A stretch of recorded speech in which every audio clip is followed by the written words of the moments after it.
इस एपिसोड का शुरू वहाँ से होता है जहाँ पे पुराना एपिसोड खत्म हुआ था, और हमें दिखाया जाता है कि जिन्बू ऑफिसर वू से बात कर रहा होता है। ऑफिसर वू कहते हैं ये तो सच में आप है जिन्बू। तब हमें दिखाया जाता है वो वक्त जब ऑफिसर वू पूछ रहे होता है और जिन्बू उनका मजाक उड़ाता है, और जिन्बू कहता है क्या मैं तस्वीर रख सकता हूँ इस पर। ऑफिसर वू से तस्वीर लेके कहते हैं कि तुम ये रख सकते हो, और जाने लगते हैं और नीचे उतर होते हैं। तभी जिन्बू सोचता है इन्हें सारी याद चली गई, सिर्फ हायर बीइंग्स ही कोई याद रख सकती है यादें, और सोच रहा होता है कि हिस्ट्री में ऐसे बहुत दफ़ा हुआ है। और ऑफिसर वो जा रहे होते हैं, जिन्होंने उन्हें देख रहा होता है, तभी उन्हें कोई आवाज़ आती है। कहते हैं ये क्या, और उन्हें दिखाई दे आवाज़ आती है दिमाग में, क्या आप मुझ पर ट्रस्ट करते हैं ऑफिसर वो।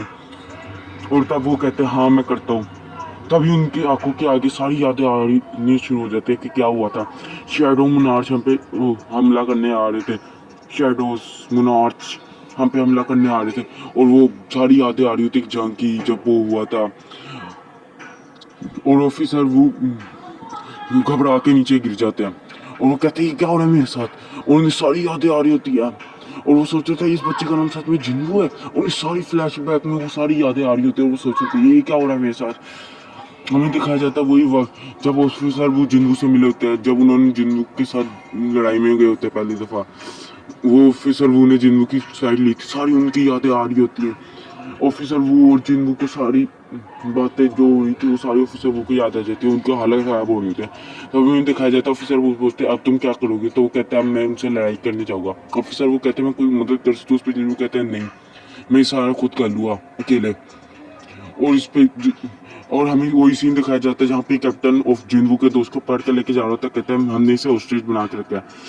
तभी ऑफिसर वो जिन्हों से कहते तुमने उनके साथ अकेले लड़ाई की, और सोचो तो 2 साल इसने लड़ाई किया, क्या 2 साल में सच में उन्हें हरा पाया इतने छोटे वक्त में। तभी जिन्नू कहता है नहीं, 27 ईयर्स, इतने साल लगे मुझे उन्हें हराने में। ये सुन के जो ऑफिसर वो शौक हो जाते हैं, हक्के बक्के हो जाते हैं, और कहते हैं क्या तुम्हें रिग्रेट है कि तुमने ये फैसला किया। और जिन्नू कहते हैं नहीं, मैं चाहे 1000 दफा ये फैसला करता मगर मैंने एंड में यही करना था, क्योंकि मुझे इस दुनिया का सुकून ज़्यादा जरूरी है। और ऑफिसर वो सोचते हैं ऐसा बंदा जिसके पास इतनी ताकत है वो सिर्फ एक आसान लाइफ से गुजारा, और सोच कहते हैं कि क्या तुम तो बहुत खुशी से अपनी ज़िंदगी गुजारा।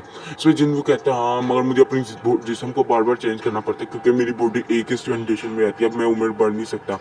इस पर ऑफिसर वो सोचते हैं ये जिन्नू की उम्र तो अब बढ़ ही नहीं सकती, ये एक ही उम्र में आके फंस गया, ये तो पावर ऑफ गॉड है।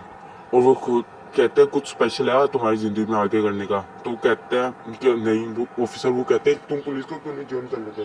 वो कहता है नहीं मैं नहीं करूँगा ऐसा कुछ। इस पर ऑफिसर आगे दिखाया जाता है हमें कि ऑफिसर वो कहता है अच्छा तुम्हारा क्या करने का इरादा है। वो कहता है मैं सोच रहा हूँ, मैं कुछ करने की अच्छा सोच रहा हूँ।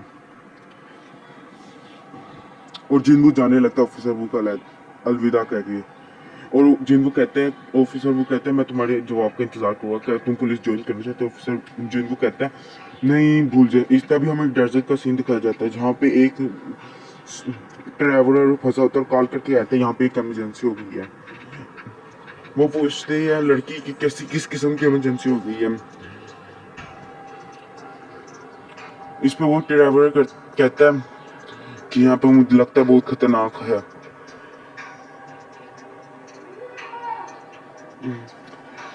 तो वो पूछता है लड़की पूछती है कि आप खतरे में है। वो कहते हैं नहीं ये किसी और के टाइप का है।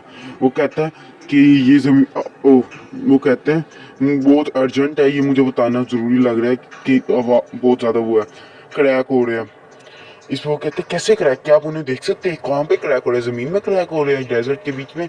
कहता है नहीं मैं सही से नहीं कह सकता कि ये कैसे क्रैक है। उस पर वो कहते हैं या ये बहुत ज़्यादा अर्जेंट है। वो कहता है नहीं मैं श्योर नहीं हूँ मगर मुझे लग रहा है। वो कहता है कुछ टूट रहा है, बहुत ज़्यादा टूट रहा है।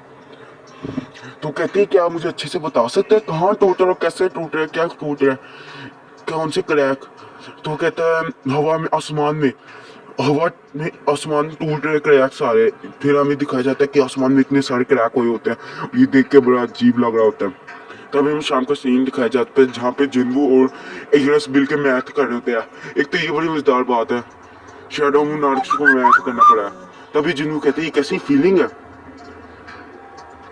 और तभी हमें दिखाया जाता है जिन्नू एक रूलर के उससे मिलने आया होता है। वो कहते हैं ये तो बहुत वक्त हो गया आपसे मिले शैडो मून आर्क्स। जिन्नू कहते हैं क्या ये तुम कर रहे हो।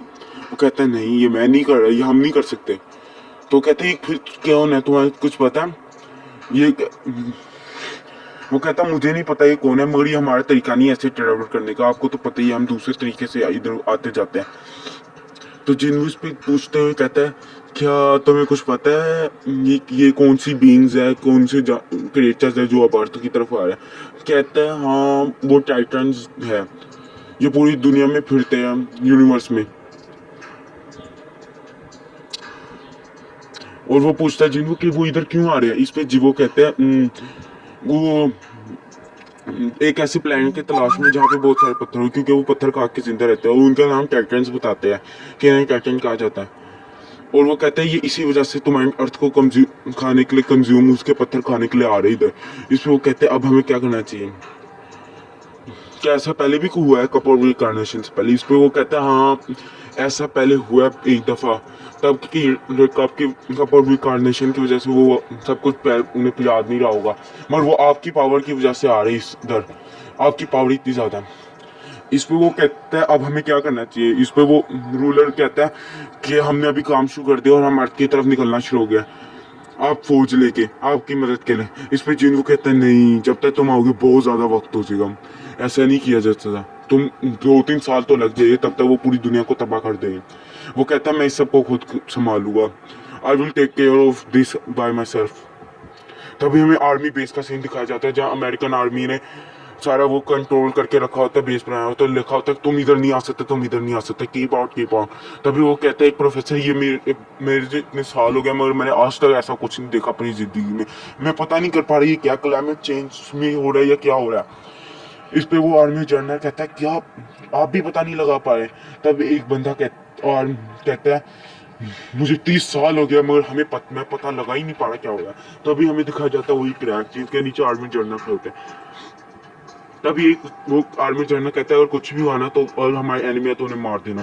तभी हमें दिखाया जाता है जिन्हों आ जाते हैं और अपनी रूलर अथॉरिटी को यूज करते हैं, उन सबको हवा में उठा लेते हैं, सबको उड़ाने लग जाते, कहते हैं तुम्हारे वेपन इस पे काम नहीं करेंगे, साइड पर जो।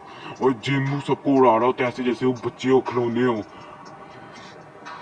और जिन्हों कहते हैं अब मैं करूँगा, स्टेज तो सेट हो ही गया।